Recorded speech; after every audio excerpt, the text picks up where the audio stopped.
ஒரு மகிழ்ச்சியான செய்தி. இதயம் நலனையின் விலை லிட்டருக்கு ரூபாய் 105 குறைஞ்சிருக்கு. செப்டம்பர் 2023ல 1 லிட்டர் இதயம் நலனையின் அதிகபட்ச விலை ரூபாய் 503. ஆனா இப்ப 1 லிட்டர் இதயம் நலனையின் விலை ரூபாய் 398 மட்டும்தான் தமிழ்நாட்டுல. அப்ப இனிமே எல்லாரும் இதயம் நலனை வாங்கலாம் இல்ல? உலக சுகாதார நிறுவனம் மற்றும் பாரிஸ் பருவநிலை ஒப்பந்தத்தில் இருந்து வெளியேறுவது உள்ளிட்ட அதிரடி உத்தரவுகளை அமெரிக்க அதிபர் டொனால்ட் ட்ரம்ப் பிறப்பித்துள்ளார். ட்ரம்ப் முதல் முறையாக அதிபராக இருந்தபோது பாரிஸ் பருவநிலை ஒப்பந்தத்தில் இருந்து அமெரிக்கா வெளியேற கையெழுத்திட்டிருந்த நிலையில் பைடன் அதிபரானதும் மீண்டும் அமெரிக்கா அதில் இணைந்தது. இப்போது ட்ரம்ப் உத்தரவை அடுத்து அமெரிக்கா அதிலிருந்து மீண்டும் வெளியேறியுள்ளது.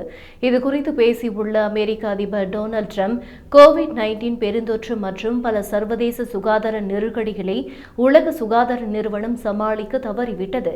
குறிப்பாக கோவிட்-19 பெருந்தொற்று காலத்தில் உலக சுகாதார நிறுவனம் நடுநிலையுடன் செயல்படாமல் சீனாவுக்கு ஆதரவாக செயல்பட்டது. உலக சுகாதார நிறுவனத்துக்கு அமெரிக்கா மிகப்பெரிய அளவில் நிதி வழங்கும் நிலையில் சீனா உள்ளிட்ட பெரிய நாடுகள் போதுமான அளவிற்கு நிதியை வழங்குவதில்லை என்று ட்ரம்ப் தெரிவித்தார். மேலும் உலக சுகாதார நிறுவனத்தால் நீண்ட நாட்களாக அமெரிக்கா ஏமாற்றப்பட்டுள்ளது என்றும் இனி இது தொடராது என்றும் டொனால்ட் ட்ரம்ப் கூறினார். ட்ரம்ப் எடுத்த முடிவால் அடுத்த 12 மாதங்களில் உலக சுகாதார நிறுவனத்தில் இருந்து அமெரிக்கா முற்றிலுமாக வெளியேறும் நிலை ஏற்பட்டுள்ளது. உலக சுகாதார மையத்தின் ஒட்டுமொத்த நிதியில் சுமார் 18% அமெரிக்கா வழங்கி வருகிறது.